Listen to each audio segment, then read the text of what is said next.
பிஸ்மில்லாஹிர்ரஹ்மானிர்ரஹீம். அஸ்ஸலாமு அலைக்கும் ரஹ்மத்துல்லாஹி வபரகாத்துஹு.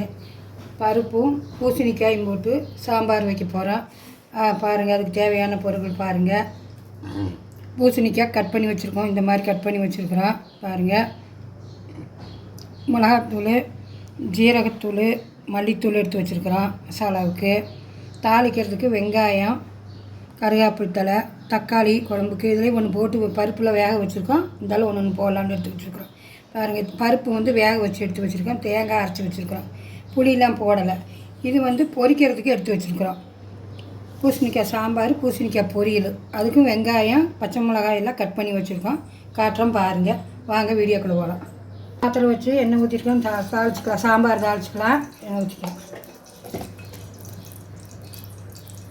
வெந்தயம் போட்டுக்கலாம். வெந்தயம் போட்டு சாம்பார் தாளிச்சா ரொம்ப டேஸ்ட்டாக இருக்கும். உடம்புக்கு நல்லது. பாருங்கள், கருவேப்பிலை போட்டுக்கலாம். வெங்காயம், சாம்பார் தாளிக்கிறது சின்ன வெங்காயம்,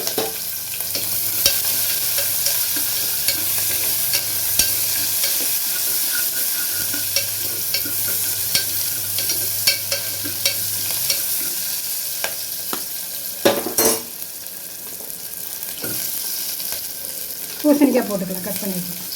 ஏன்னா பருப்பு வேக வச்சு எடுத்து வச்சுக்கிறதுனால இதை அப்படியே தாளித்து விட்டுட்டு பருப்பு குத்தி வச்சுக்கலாம். நல்லாயிருக்கும். மஞ்சள் பூசணிக்காய் உடம்புக்கு ரொம்ப நல்லது. எல்லாம் யாருமே இது செய்யறதில்ல. இதை வாங்கி நல்லா நிறைய சாப்பிடுங்க. கல்லீரலுக்கு நல்லது, குடல் இறக்கத்துக்கு நல்லது. இது ரொம்ப நல்லது. சாப்பிடுங்க, செஞ்சு சாப்பிடுங்க. மிளகாத்தூளும், மல்லித்தூள், ஜீரக மிளகுத்தூள், மஞ்சத்தூள் பருப்பில் போட்டு வேக வச்சுருக்குறோம். அதனால் மஞ்சத்தூள் போடலை. இது ஒரே ஒரு விசில் விட்டால் போதும். பருப்பு ஊற்றி பருப்பு ஊற்றிக்கலாம். தக்காளியும் பருப்பும் போட்டு வேக வச்சுக்கிற ஊற்றிக்கலாம். போதும். தக்காளியை பார்த்தோம் போடலை, எக்ஸ்ட்ரா இருக்கிறதுனால. தேங்காய் போட்டுக்கலாம். இப்படி இறக்கும் போட்டுக்கலாம். பாருங்கள், ஒரே ஒரு விசில் வந்தால் இறக்கலாம்.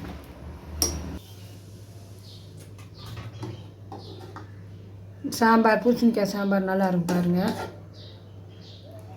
இது ஒரு விசிலுக்கே இருக்கும். அப்படியே இதாகி கரைஞ்சிடும். ஆனால் குழம்பு நல்லா இருக்கும்.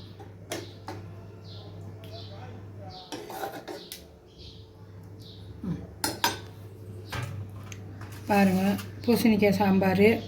ஷேர் பண்ணுங்கள், சப்ஸ்கிரைப் பண்ணுங்கள், லைக் பண்ணுங்கள், சப்போர்ட் பண்ணுங்கள். அஸ்ஸலாமு அலைக்கும் வரஹ்மத்துல்லாஹி வபரகாத்துஹு.